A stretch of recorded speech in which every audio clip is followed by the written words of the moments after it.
শেষ খবর পাওয়া পর্যন্ত আমরা জানতে পেরেছি হিটু শেখকে আদালতের সর্বোচ্চ শাস্তি মৃত্যুদণ্ড দেয়া হয়েছে। মাগুরার একটি ছোট্ট গ্রাম। ৮ বছরের আসিয়া তার বোনের বাড়িতে বেড়াতে গিয়েছিল। সেখানে সে তার বোনের শ্বশুর হিটু শেখের দ্বারা নির্মমভাবে নির্যাতনের শিকার হয়। এই ঘটনার পর আসিয়াকে মাগুর সদর হাসপাতালে, এরপর ফরিদপুর মেডিকেল কলেজ হাসপাতাল এবং পরবর্তীতে অবস্থার আরও অবনতি ঘটলে তাকে ঢাকার সম্মিলিত সামরিক হাসপাতালে ভর্তি করা হয়। দীর্ঘ চিকিৎসার পর 13 মার্চ 2025 সালে আসিয়া এই দুনিয়া থেকে শেষ নিঃশ্বাস ত্যাগ করে। বাচ্চা যে কিভাবে এরকম অত্যাচার করেছে হয়তো আপনারা দেখতেছেন, কিন্তু পুরোটা তো দেখেন নাই যে তার কত বিক্ষত যে কতগুলো ব্লেডে আঘাত করেছে। আসিয়ার মা বাবা ও পরিবারের সদস্যরা এই ঘটনার পর থেকে গভীর শোক ও বেদনার মধ্যে দিন কাটাচ্ছে। তাদের কন্যার এমন নির্মম পরিণতি তাদের হৃদয়ে দীর্ঘস্থায়ী ক্ষতের সৃষ্টি করেছে।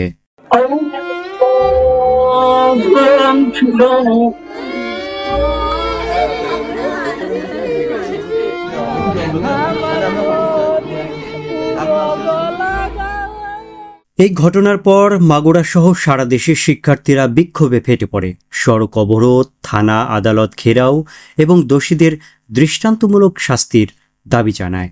এই ঘটনার পর হিটু শেখের বাড়ি এলাকার মানুষজন ভেঙে গুড়িয়ে দেয়। তারা বলে, এই বাড়ি আমরা এই গ্রামের মধ্যে রাখব না, দেখতে চাই না।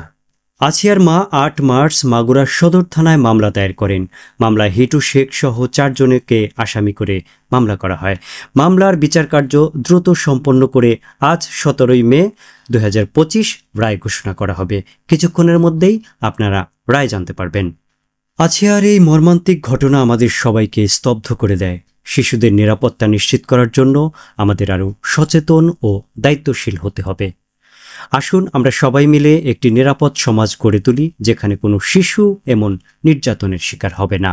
আমরা দেখেছি শিশু আসিয়া সম্মিলিত সামরিক হাসপাতালে মৃত্যুবরণ করার পর তার মরদেহ বাংলাদেশ সেনাবাহিনীর হেলিকপ্টার করে তার গ্রামের বাড়িতে পাঠানো হয় এবং এলাকায় নেমে আসে শোকের ছায়া।